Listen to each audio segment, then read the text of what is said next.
Thanks for staying with us. And the National Upstream Petroleum Regulatory Commission is ready to work with host communities and stakeholders to protect business interests in the oil and gas sector. Its Chief Executive Officer, Gbenga Komolafe, made this remark in Yenagoa at the official inauguration of elected officers of the host communities of Nigeria producing oil and gas. Oviateme George reports.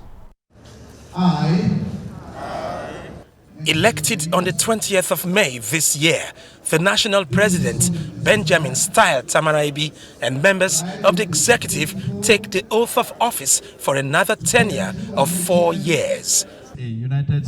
Guests at the occasion appraised the role of the host communities in the implementation of the Petroleum Industry Act, signed into law by President Muhammadu Buhari on the 16th of August 2021.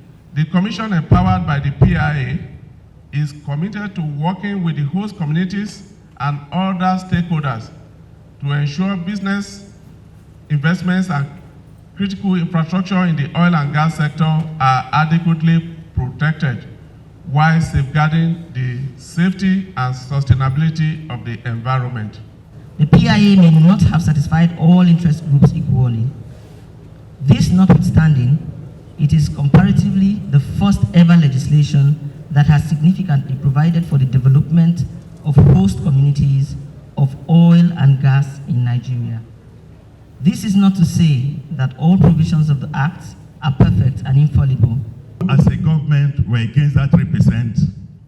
We made our representation for 10%. But for now, the 3% that is coming is not negotiable. It is better than the GMOU era. The approval of 3% as funds for host communities has been a subject of disaffection among people of the oil-producing states of the Niger Delta, still contending with the harsh realities of environmental pollution and underdevelopment. The oil and gas in the bowels of our land has lit up cities and countries across the world, Europe, everywhere. So until we get lit, until we get enriched, the job has not ended. I can see a robust ESCO, and I hope that they carry their duties to the letter. They should consolidate on the progress already made and make sure that whenever there are public hearings, especially at this time when the government is doing the regulations, the law is there, but doing the regulations, that's very, very important. They should make maximal input. 13% came. It doesn't trickle down to our communities. NDDC came. It doesn't trickle down to our communities. So what was the reason why we continue to forge ahead? That this will need self-funding. We need to do the project by ourselves, not waiting for one government to politicize it. And that's why government have listened to our plea keenly and given us 3%. Megally, but we want to make judicial use of maximize the opportunity that we could have a better one to develop ourselves. Attention shifts to the new executive to negotiate an improved welfare for oil-producing communities in the Niger Delta. Congratulations, congratulations. Oviateme George, Arise News. Well, thank you, Oviateme, for that report. And for more on this, we're now being joined from Bayelsa by Benjamin Tamaraibi. He is the national president, host communities of Nigeria producing oil and gas. Thank you so much, Benjamin, for joining us tonight on the program. And of course, let's look at the fact that the PIA, when it was signed into law, a lot of people applauded it for the capacity it has to really help facilitate optical functionality of an industry that was seen as opaque. But today, you had a meeting with the executives that will see a total execution of the PIA. Can you talk to us about some of the outcomes, especially the ones that are key to the development of host communities?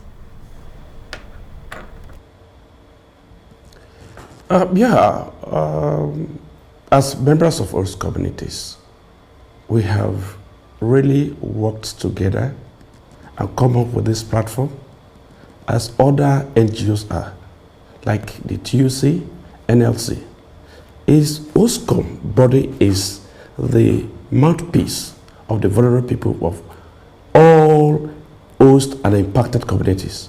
And it's been a while, over 20 years of existence, we have been coordinating ourselves without funding of any quarters, neither government or any private sector. We have been self-funding to guidelines and appear in public hearings to yearn for self-funding. And by the grace of God, Mr. President, I've heard about the Ninth Assembly work tirelessly and come up with this bigger sum, 3%.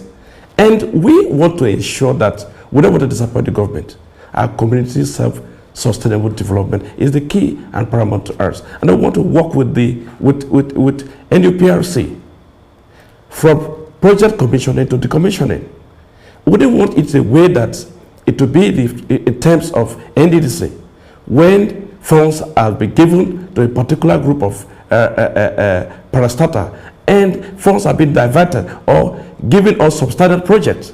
These are the issues we want to see that we want to continue through from project commissioning to decommissioning. Then us community as well, we have a mechanism to say that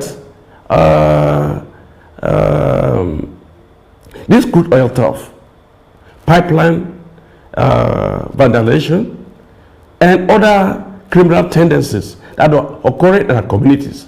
We want to see that we should be involved into the sector so that we can manage as the mouthpiece to control how these funds will be used judiciously for the betterment of our community. And these are some of the key issues. This body was put in place and have been inaugurated to work as a win-win situation for the government, for the oil companies, and our whole communities as well for sustainable development. So we really are ready. For the past 20 years, as I said, we have been on it for all this while. Very well said, yeah, Benjamin. Really, sorry to interject, because there are more serious issues facing the Nigerian oil and gas industry, and that is the issue of oil theft. It's even gone beyond vandalization now, because when you vandalize the pipelines, you are polluting the environment. Oil theft from host communities. How is your association going to stop that so that the country can make more revenue, so that your 3% can become gargantuan? Yes, that is the key issues, because we felt that in section 257 is quite fundamental, and we must be aware of that section, that if there is any vandalism, that the community have to forfeit the actual cost of repair. So we felt that we should be involved in how to secure the pipelines, how to secure the facilities. And government is giving the contract to someone else. And at the end of the day, the person will be relaxed. And at the end, any sabotage occurred, the community have to forfeit. So we, on our part, as conversed, we have a 10-man ESCO in each community. Any community that produces oil and gas, there is a 10-man ESCO we have put in place to monitor as intelligent gathering to help the system. And we want to work, that's what we said to the CCE, that with the general powers in paragraph 2, section 2, that should give us a role as host community, because it's not well established in the act. So we should be given that in order to monitor, because it's our community. Community A and B, we know we involve all the youths to secure the pipeline, so that there will be no more pipeline vandalism or crude oil theft, because they will be having this fund coming to them. So everybody will be at the watchdog. Everybody will be involved in the system. So that is key issues that has been critically overlooked. So we want the CCE or NUPRC to look at it and veto it and give us the role to assist and help NUPRC to avert this crude oil theft, because it's happening within our communities, within our environment, and those are coming from outside. We know. So if we are involved, then we can address it totally. There will be no more crude oil theft because more money is coming.